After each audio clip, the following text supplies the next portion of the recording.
Good morning. Gathered here today on the traditional territory of Treaty 6, and I acknowledge the Métis people who share a deep connection with this land.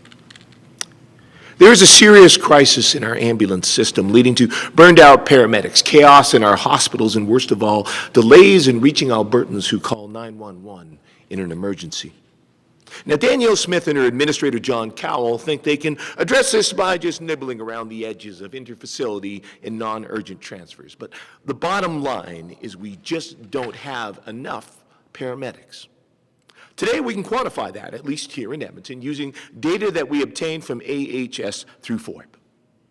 It shows that between January and October of 2022, 16,318 EMS shifts right here in our city went unstaffed. One unit reported 52 unfilled shifts in a single month. In January of last year, there were over 1,300 unfilled shifts in the Edmonton region. And by October, the number was 1,965, 600 more than at the start of the year. That's a 51% increase. In October, at any given moment, we were 64 paramedics short of where we should be, and that's just in Edmonton. Meanwhile, the government's own EMS report is still sitting on Jason Copping's desk, kept secret from the public more than a year after it was commissioned. But it's not a secret how to recruit and retain more paramedics. They've told us what they want and need. For starters, we have to treat the paramedics we have that are working on the front lines today better. We need to get them off shift on time and home to their families.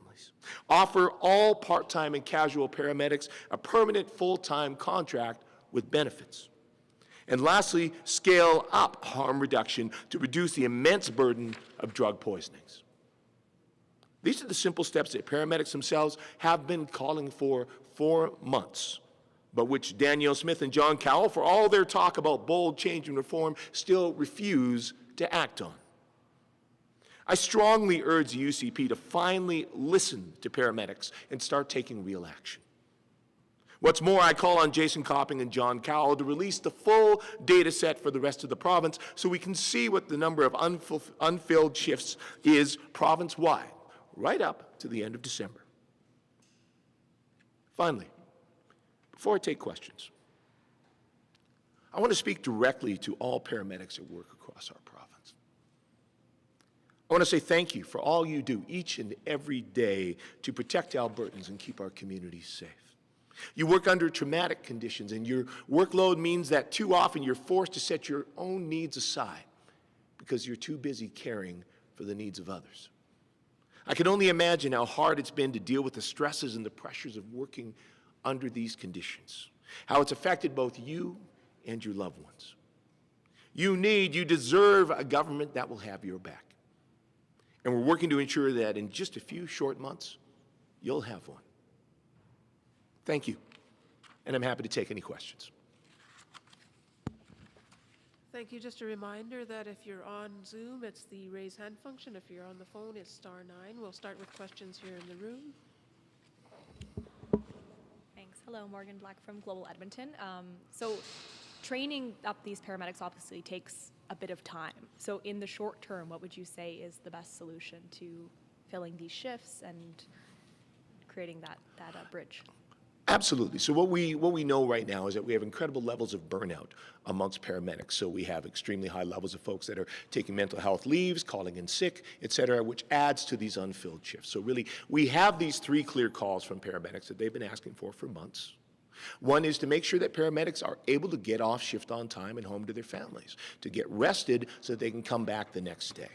Secondly, making sure that every paramedic that is currently working casual is offered a full-time contract with benefits. Let's treat these folks that are out there putting their own health on the line to protect ours and save lives. Let's treat them with the dignity they deserve and offer them that full-time contract with benefits. And lastly, increasing investments in harm reductions. It's unfortunate that we instead have a Minister of Mental Health and Addictions that is out on the weekends retweeting British tabloids, spreading misinformation about the good work that's being done on the ground by many organizations to try to stem this tide in an issue that directly affects paramedics on the front line.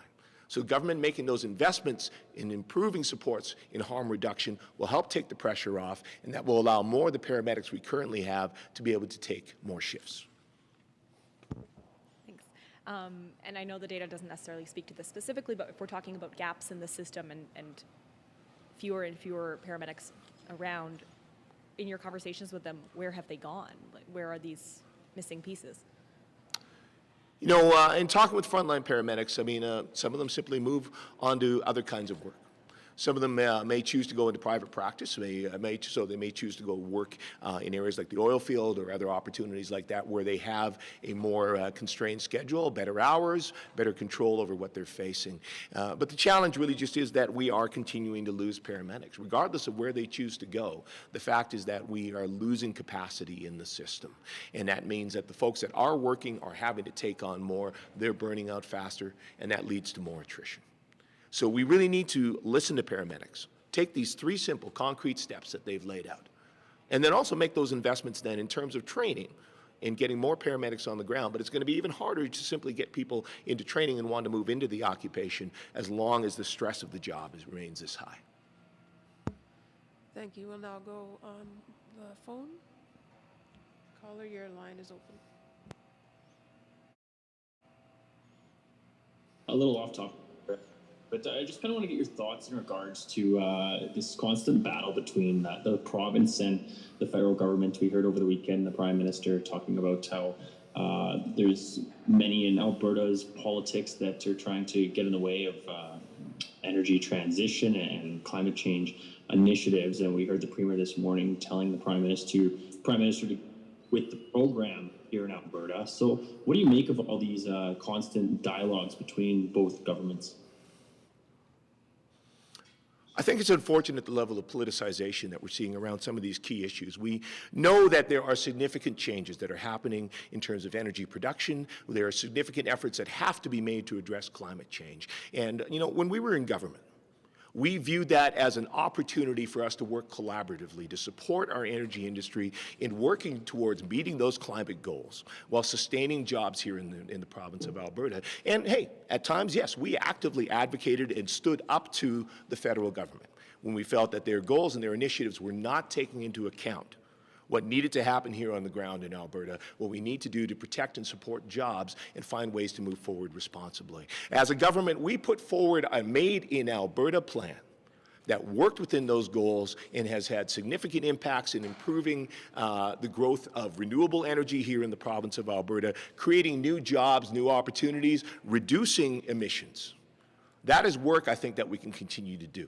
Certainly what we have seen from the current government with their Sovereignty Act and many of the other divisive things that they've continued to put forward, I don't think are helpful or collaborative on that front. There are ways that we can work effectively to stand up for Alberta while working with other provinces and with the federal government to protect Alberta's interests and still move ahead our national interests and achieve the important work we need to do on climate change. Do you have a follow-up? No, I'm good, thank you. Okay, we'll go to our next caller. Your line is open. This is Madeline Cummings from CBC Edmonton. Also on a different topic, a report from the Edmonton Public Library showed a large increase in distress incidents at the library, and it also showed the estimated costs associated with those and other incidents of $1.4 million for security, naloxone, and training. Other incidents all in the library this year. So I'm asking, what role does the province have to play in addressing these issues in Edmonton's public libraries, and whose responsibility should these costs be? So it's quite clear that the areas of responsibility for what we're seeing, these impacts in the EPL, and I'm well familiar with this as the representative for Edmonton's downtown, I've certainly seen the impacts in our community of a lack of investment, a lack of taking responsibility by this provincial government. Housing, healthcare, mental health, substance use, those are all things which fall within the responsibility of the government of Alberta. But on so many fronts, the City of Edmonton has been forced to step up and take on responsibility for these things in areas like the Edmonton Public Library for the lack of investment and support we see from this provincial government. For years, the City of Edmonton, under 2 successive mayors, advocated to this provincial government to step up with the funding for support services at the housing that the City of Edmonton had invested in, along with the federal government, and the UCP government refused. They refused to step up. It took until October of this year before they took any significant action to make investments on those fronts, and we're still waiting to see how those dollars are going to flow. So it's quite clear when we have a situation like we do with the EPL, where they are having to spend significant dollars to support and help individuals who lack housing, who struggle with substance use, who are dealing with mental health challenges because of a lack of provincial supports. That responsibility lies at the feet of the UCP government. They should be stepping up to address these costs, address these issues, and taking that burden off the backs of the city. Do you have a follow-up, Madeline? Sure, yeah. Other than housing, are there other specific things you think the government should be doing to address this issue?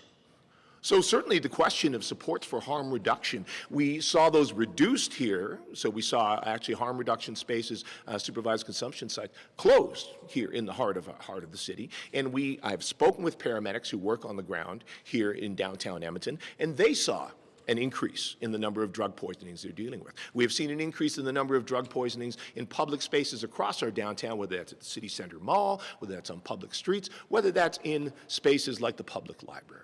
So certainly making more investments to support folks on the ground to provide those supports. We need more investments in spaces for people to be able to go during the day shelter. So again, we saw some dollars finally come forward in October after years of advocacy from this government. But right now we are still also waiting then for the action from yet another task force, in this case headed in part by a minister who spends his weekends retweeting tabloid misinformation about the organizations that are doing the work on the ground and the individuals that are struggling. So we really need to see a government that has a serious commitment to addressing harm reduction, to providing the day treatment spaces, to supporting the organizations who help these individuals, to move them along the path, yes, towards recovery, towards stability, and indeed, ultimately, towards housing. Thank you. Thank you. We'll do one more pass for questions. Just a reminder, if you're on Zoom, it's the raise hand function. If you're on the phone, it's *9.